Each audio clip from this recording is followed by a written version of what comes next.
أعوذ بالله من الشيطان الرجيم بسم الله الرحمن الرحیم۔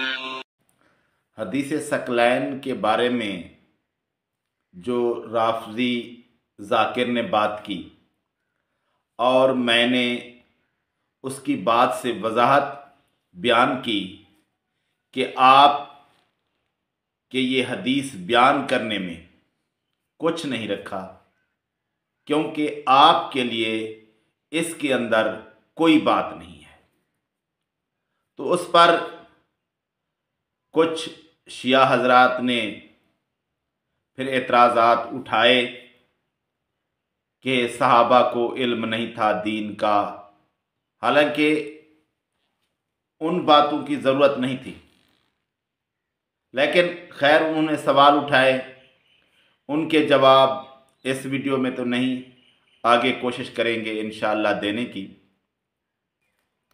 لیکن جو بات انہوں نے اعتراض اٹھایا اس پر پھر وضاحتاً میں نے کہا کہ ان کو شاید سمجھ نہیں آئی میری بات، وہ بھی کر دیتے ہیں۔ اور اس کے علاوہ ایک رافضی ہمدرد ہے، اس کے تو میرے خیال میں کھوپڑی کے اندر دماغ ہی نہیں ہے، روزانہ پھر یہی شوشہ اٹھا کر کھڑا ہو جاتا ہے کہ میرا اہل سنت عوام سے ایک سوال ہے، میرا اہل سنت عوام سے ایک سوال ہے، میرا اہل سنت علماء سے ایک سوال ہے۔ بھئی کیا سوال ہے؟ سوال یہ ہے کہ حدیث ثقلین کیا آپ کو منبر سے سنائی گئی؟ کیا آپ کو مدارس میں سنائی گئی؟ اگر نہیں سنائی گئی تو کیوں نہیں سنائی گئی؟ میرا سوال ہے اپنے سنی بھائیوں سے، کیا آپ نے کبھی مساجد کے اندر مدارس میں علماء سے یہ حدیث سنی ہے کہ رسول اللہ نے فرمایا ہو، رسول اللہ نے یہ وصیت کی ہے کہ میں تم میں دو گراں قدر چیزیں چھوڑ کے جا رہا ہوں، اللہ کی کتاب اور میری اطرت اہل بیت اہل البیت؟ کیا آپ نے کبھی سنا ہے اس کو؟ اگر آپ نے سنا ہے تو ضرور بتائیے گا۔ بات رہ گئی مدارس کی پہلے نمبر پر، تو مدارس میں حدیث پڑھائی جاتی ہے، اور یہ حدیث ہے صحیح مسلم میں، تو لازمی بات ہے پڑھائی جاتی ہے۔ جو شخص صحیح مسلم پڑھتا ہے اسے یہ حدیث ملتی ہے، تو سب نے پڑھی ہے۔ جو شخص بھی مدرسے میں پڑھا ہے اس نے یہ حدیث پڑھی ہے۔ اور اس کے بعد عام عوام نے بھی تراجم ملتے ہیں، جس نے بھی صحیح مسلم پڑھی ہے اس نے یہ حدیث پڑھی ہے۔ اور باقی رہ گئے مسجد کے ممبر،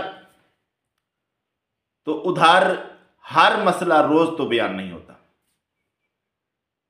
اس طرح کا، جو کہ بنیادی مسائل میں سے نہیں ہے، لیکن جب کبھی ضرورت کے تحت اس طرح کی بات ہوتی ہے تو علماء لازماً بیان کرتے ہیں، یہ کوئی عجیب بات تو نہیں ہے۔ علماء علی رضی اللہ تعالیٰ عنہ کی فضیلت بیان کرتے ہیں، حسنین رضی اللہ تعالیٰ عنہما کی فضیلت بیان کرتے ہیں، فاطمہ رضی اللہ تعالیٰ عنہ کی فضیلت بیان کرتے ہیں، کرتے رہتے ہیں، یہ کوئی عجیب بات تو نہیں ہے۔ باقی رہ گیا روزانہ یہی بات بیان کرنا، اس میں نہ نماز ہے، نہ روزہ ہے، نہ زکوٰۃ ہے، نہ حج ہے، نہ شہادت ہے، نہ توحید ہے، نہ رسالت ہے، نہ ملائکہ ہیں، نہ آخرت ہے، نہ یہ کتابیں ہیں جن کے بارے میں لوگ یاد رکھتے ہیں اللہ تبارک و تعالیٰ نے کتابیں نازل کی، تو نہ یہ اسلام کے ایسی باتوں میں سے ایک حدیث، بہت ساری حدیثیں ہیں اس طرح کی، ساری حدیثیں عوام کو تو یاد نہیں کروائی جاتی روز۔ عوام کو تو نماز مشکل سے یاد ہوتی ہے، جو لوگ روز پڑھتے ہیں وہ تو یاد کیے ہوئے ہیں، باقی لوگ عام عوام اکثر کو تو نماز پوری نہیں آتی۔ نماز کے مسائل ہیں، روزے کے مسائل ہیں، زکوٰۃ हज ज़कात लोग नहीं देते, उनको समझ नहीं है ज़कात किन को देनी है। तो अवाम को तो मिंबर पर यही बातें समझाई जाती हैं आम तौर पर, या उस दौर में उस इलाके में जो फितना हो उसके बारे में बताया जाता है। रोज़ाना यही हदीस, यही एक हदीस, भाई ज़ख़ीरा हदीस है काफ़ी सारा, कुरान मजीद है, सिर्फ यही हदीस बयान करनी है रोज़? तो काफ़ी सारी अहादीस हैं। इस हदीस को तो आप बात कर रहे हैं, लोगों से पूछ ले, अवाम से, उनको तो 10 सहाबा 10 अहले बैत के अफराद के नाम नहीं आते। आप एक हदीस की बात कर रहे हैं। लोगों को तो हदीस की किताबों के नाम नहीं आते, तो फिर क्या हुआ? और जो लोग बातें जानते हैं तो उन्होंने ये हदीस भी सुनी है, उनके लिए ये मसला नहीं है। तो बात रह गई इसी हदीस पर। मैंने कुछ सवाल किए थे, अब मैं वो दोहरा देता हूँ शिया अवाम के लिए कि ये सवाल ना क्या करें। हदीस सकलैन तुम्हारे लिए किसी काम की नहीं है। सवाल मैं फिर दोहरा देता हूँ, और जो इससे रिलेटेड नहीं बनते थे सवाल जो लोगों ने किए हैं, उनके जवाब आगे मैं और वीडियो में इंशाल्लाह दूंगा। पहला नंबर ये कि आप कहते हैं कि हदीस सकलैन में अहले बैत की इत्तिबा, अहले बैत से दीन लेने की बात की गई है। तो मैंने कहा था ये सवाल अगर गौर करें तो इतराज़ बनता ही नहीं, क्योंकि सिर्फ इस हदीस की बात रही है, क्योंकि यही हदीस असल दलील बनाई जाती है। जो असल दलील हो फिर उसको वजाहत की ज़्यादा ज़रूरत नहीं पड़ती। तो अगर ये असल दलील है कि दीन अहले बैत से लेना है, तो क्या नबियों का क्या मकसद था? ज़मीन पर आने का नबियों का मकसद क्या था? अल्लाह के दीन की तबलीग था, कुछ और था। तो नबी किस लिए भेजे गए? अल्लाह के दीन की तबलीग के लिए। पहला सवाल। दूसरा, क्या नबियों ने तबलीग की, दीन लोगों तक पहुंचाया?